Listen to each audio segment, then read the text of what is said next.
कहानी की शुरुआत होती है एक छोटी सी लड़की से जिसका नाम डोरा है। डोरा अपने मम्मी पापा के साथ जंगल में रहती है।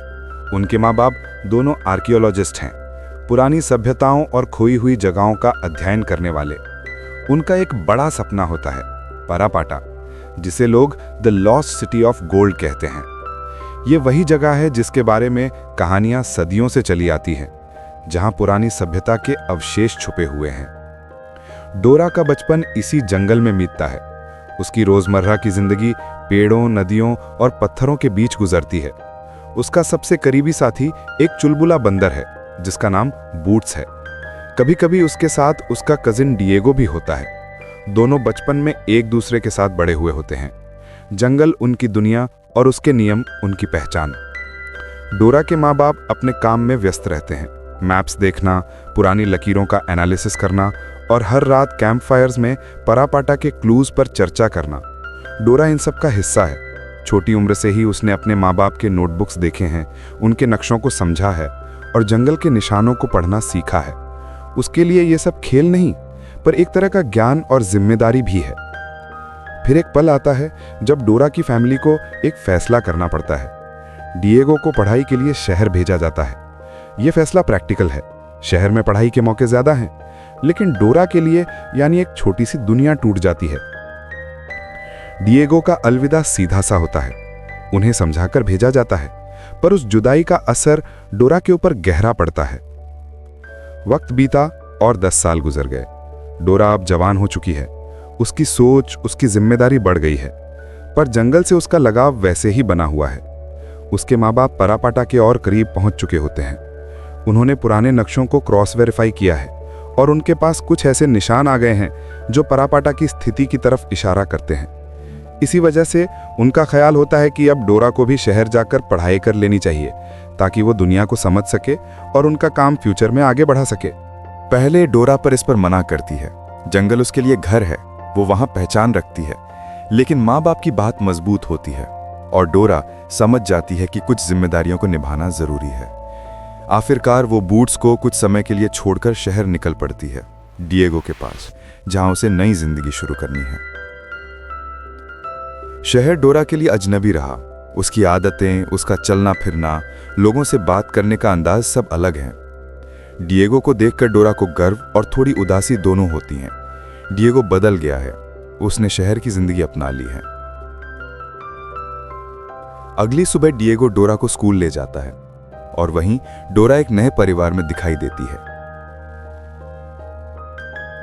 स्कूल के दिन रूटीन से अलग होते हैं। डोरा की मुलाकात होती है कुछ क्लासमेट से। सैमी कॉन्फिडेंट और थोड़ा इगोइस्टिक, रैंडी शर्मीला पर चतुर। डोरा अपनी सादगी और सीधी बात से कनेक्ट करना चाहती है, लेकिन स्कूल के बच्चे उसकी जंगल वाली आदतों को अजीब समझते हैं। वह फिर भी करेजियस रहती है, अपना एटीट्यूड नहीं बदलती। कुछ दिनों बाद स्कूल ने एक म्यूजियम ट्रिप का आयोजन किया। ये वो जगह थी जहां डोरा के माँ बाप के कुछ नोट्स और आर्टिफैक्ट्स भी संभावित रूप से जुड़ी हुई थी। डोरा को उम्मीद थी कि किसी तरह उसे उनसे संबंध स्थापित करने का मौका मिलेगा, लेकिन म्यूजियम ट्रिप एक दिन का बदलाव लेकर आता है। म्यूजियम के अंदर जब सब बच्चे एक सेक्शन से दूसरे सेक्शन तक जा रहे होते हैं, कुछ लोग छुपकर नजर रख रहे होते हैं। ये लोग परापता तक पहुंचने में रुचि रखते हैं और जब उन्हें लगता है कि डोरा उनके लिए रास्ता खोल सकती है, तो वे तुरंत एक्ट करते हैं। डोरा, डिएगो, सैमी और रैंडी गलती से उनकी नजर में आ जाते हैं और कुछ वक्त में ही सबको पकड़कर एक ट्रक में बंद कर दिया जाता है।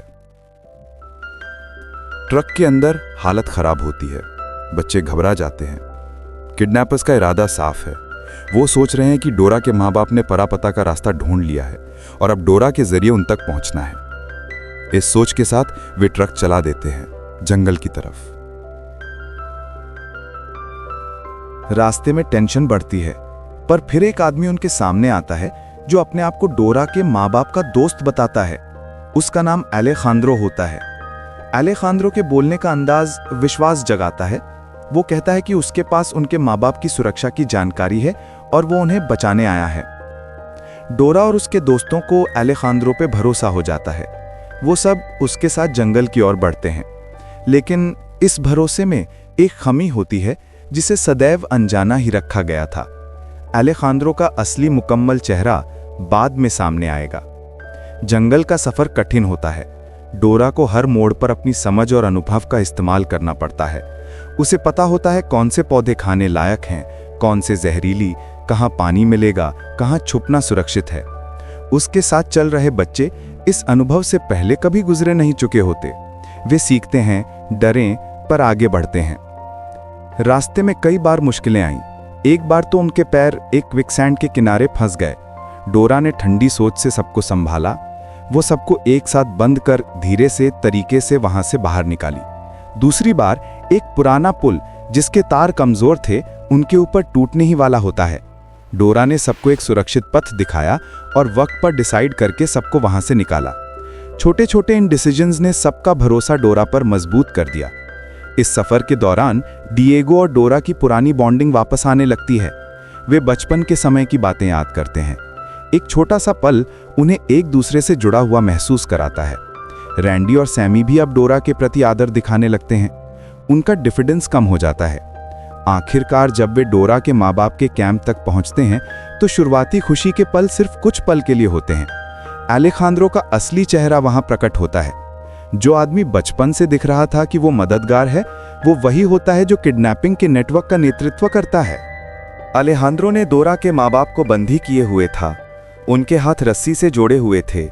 उसने आवाज उठाकर कहा, मुझे वो रास्ता चाहिए, परापता तक पहुंचने वाला रास्ता। तुम लोग मुझे ले चलो, वरना इन सबकी जान जाएगी। वह धमकी देता है। उसकी नजर में लालच और ठंडा घमंड साफ दिखाई देता है।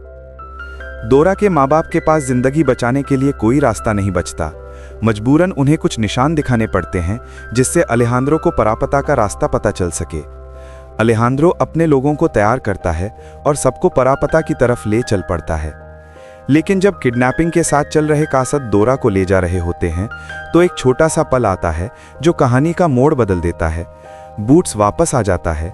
अपनी चंचल और चालाक हरकतों से बूट्स कुछ नॉट्स खोलता है, कुछ सीधीवादी हरकतें करके किडनैपर्स का ध्यान भटकाता है और इस कंफ्यूजन में डोरा और उसके दोस्तों को आज़ादी मिल जाती है। यह मौका डोरा के लिए बहुमूल्य साबित होता है।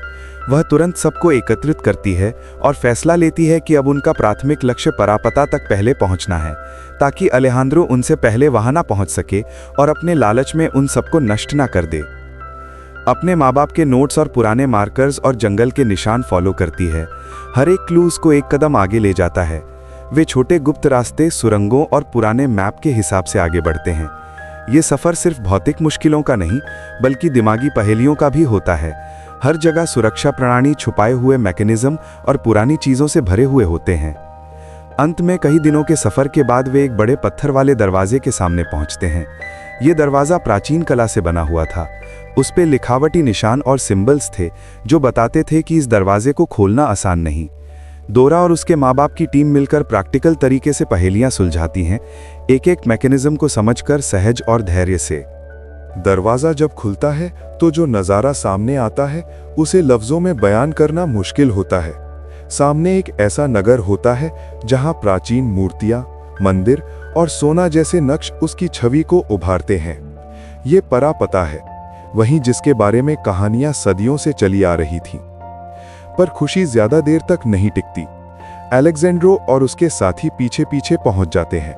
अलेक्जेंड्रो, जिसका इरादा कभी भी रिसर्च या सम्मान नहीं था, गन पॉइंट करके चिल्ला उठता है और जोर लगाता है कि सब सहन करें। उसकी लालच बेपनाह है।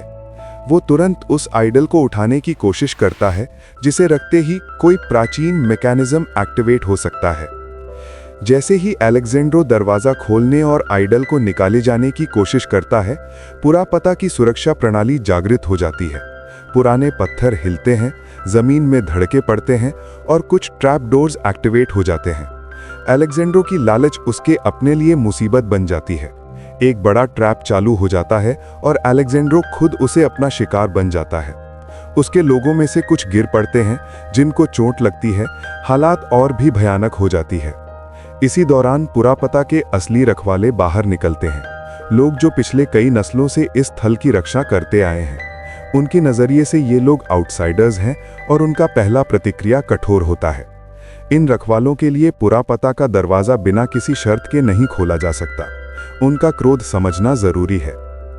डोरा सामने आती है। उसका अंदाज निर्मल, सीधा और सच्चा होता है। वह बिना गुस्से के अपनी बात रख देती है। उनका मकसद लूटना नहीं, बल्कि परिवार को बचाना और इतिहास को समझना था। डोरा की बात में नफरत नहीं, सिर्फ सच्चाई और इज्जत होती है। उसके शब्दों का असर वही होता है जो चाहिए था। पुरापता के रखवालों के दिल में डर और आशंका कम होने लगती है। उनके कुछ शब्द, कुछ हरकतें और माँ बाप की ताकत एक नई सोच जगाते हैं। शायद ये लोग सच्ची नीयत लेकर आए हैं। धीरे धीरे रखवाले उन्हें माफ कर देते हैं, लेकिन एक शर्त के साथ। पुरापता का राज बाहर की दुनिया से सुरक्षित रखा जाएगा और जो लोग इस गलत इरादे से आए थे उनको सजा दी जाएगी। अलेक्जेंड्रो को प्रक्रिया ने सजा दे दी। उसके साथियों को बंद कर लिया जाता है। पुरापता वालों और डोरा के परिवार के बीच एक समझौता होता है। पुरापता का ज्ञान और विरासत इज्जत और संभाल के साथ रखी जाएगी। डोरा के माँ बाप पुरापता की रक्षा में सहायक बनने का वादा करते हैं। जब सब वापस लौटने लगते हैं तो डोरा को एक गहरा एहसास होता है। उसने सिर्फ अपने माँ बाप को बचाया नहीं, उसने अपना पहचान, अपना हौसला और अपनी समझदारी दिखाई। उसने जंगल का ज्ञान और शहर का अनुभव दोनों को एक साथ जोड़ दिया। कहानी का अंतिम पैगाम सिंपल है। असली खजाना सोना नहीं होता। असली खजाना वो होता है जो तुम्हारे रिश्ते, तुम्हारी ईमानदारी और तुम्हारा धैर्य दिखाता है। डोरा के चेहरे पर वही पुरानी मुस्कान फिर से आ जाती है, लेकिन इस बार एक नई पकड़ और जिम्मेदारी भी होती है। और इसी के साथ हमारी कहानी खत्म होती है। एक छोटी सी लड़की की जिसे जंगल ने संभाला, पर जिसने पूरी दुनिया को एक नया नजरिया दिखाया।